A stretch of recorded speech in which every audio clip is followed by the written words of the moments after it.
नमो बुद्धाय, जय भीम, जय भारत, जय संविधान, जोहार साथियों। अभी मैं दिल्ली की मुख्यमंत्री माननीय रेखा गुप्ता जी के कुछ ट्वीट पढ़ रहा था और मैं आपके सामने वो पढ़ के सुनाना चाहता हूँ। एक ट्वीट में उन्होंने कहा है, नवरात्रि का सामान अपनों से ही खरीदे। तो मैं रेखा गुप्ता जी आपसे जानना चाहता हूँ, अपनों से ही खरीदे का मतलब क्या है? यहाँ पराया कौन है भारत में? और दूसरा एक ट्वीट और है जिसमें इन्होंने कहा है, हिंदुओं इन लोगों को भूलना मत, जब ये वोट मांगने आएंगे तो इनको इनकी औकात दिखा देना। ये वक्फ बिल पर, और साथ में इन्होंने लगा रखा कौन कौन सी पार्टी ने वक्फ बिल का विरोध किया। तो क्या किसी मुख्यमंत्री की ऐसी भाषा होनी चाहिए? जिस तरह की भाषा मुख्यमंत्री इस्तेमाल करती हैं, कोई भी बिल संसद के अंदर आता है तो उस पर विवेचना होती है, सब लोग देखते हैं कि ये समाज हित में है या नहीं है, देश हित में है या नहीं है, और जिस समाज की संपत्ति के बारे में बात हो रही है ये कहीं उसके खिलाफ तो नहीं है। तो अगर कोई सरकार के मत से, और वो भी अगर वो मत पूर्वाग्रह से ग्रसित है, तो उसके खिलाफ अगर कोई पार्टी अपना मत उसके खिलाफ रखती है, तो क्या आप उसको दुश्मन की तरह देखेंगे? क्या आप उसको एक विदेशी की तरह देखेंगे या उससे नफरत करेंगे?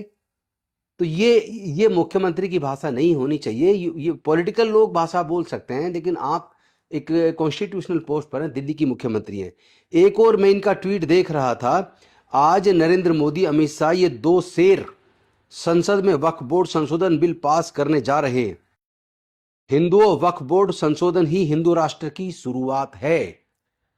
जो कट्टर हिंदू मोदी जी के साथ खड़ा है वो पोस्ट पर पुरजोर समर्थन व्यक्त करें। देखते हैं आज कितने भाई हिंदू एकता का परिचय देते हैं। तो मैं पूछना चाहता हूं कि मुख्यमंत्री, क्या केवल आप हिंदुओं की मुख्यमंत्री हैं? क्या आप दिल्ली के लोगों की मुख्यमंत्री नहीं है? दिल्ली में बौद्ध भी रहते हैं, जैन भी रहते हैं, सिख भी रहते हैं, ईसाई भी रहते हैं, हिंदू भी रहते हैं, बौद्ध भी रहते हैं, पारसी भी रहते हैं। तो क्या मुख्यमंत्री किसी एक जाति का होता है, एक धर्म का होता है? ये भाषा आपने सीखी कहां से? वैसे तो आपको परवरिश में ही मिली है। मैं जानता हूं कि बीजेपी में इस तरह की भाषा बोलने वाले लोगों को प्रमोट किया जाता है, जैसे आपको दिल्ली का मुख्यमंत्री बना दिया।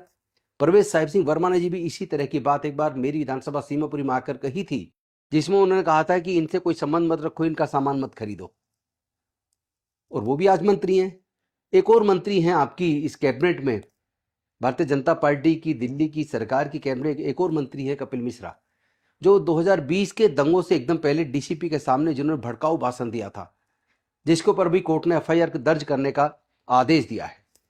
तो मैं पूछना चाहता हूं कि सत्ता में बैठे हुए लोग, खासतौर पर जब आप पार्टी चला रहे होते हैं तो आप एक पक्ष होते हैं, लेकिन जब आप मुख्यमंत्री या मंत्री बन जाते हैं तो उस प्रदेश में रहने वाले तमाम प्रजा आपकी होती हैं। आप सबको नेतृत्व दे रहे हो, सबका प्रतिनिधित्व कर रहे होते हैं। आप मुख्यमंत्री और मंत्री हैं तो पूरे दिल्ली के लोगों के हैं, लेकिन आपका व्यवहार वो ऐसा शो नहीं करता। ऐसे लगता है जैसे कि आप किसी एक धर्म के ही केवल मुख्यमंत्री हैं और बाकियों से आप नफरत करते हैं। ये नहीं चलेगा। आप अपना चरित्र सुधारिए और ये स्पष्ट भी कीजिए ये ट्वीट आपने क्यों किए, और ये भी इस बात का भी जवाब दीजिए कि आप क्या केवल एक धर्म के मानने वाले लोगों के ही मुख्यमंत्री हैं या बाकी सब लोगों के?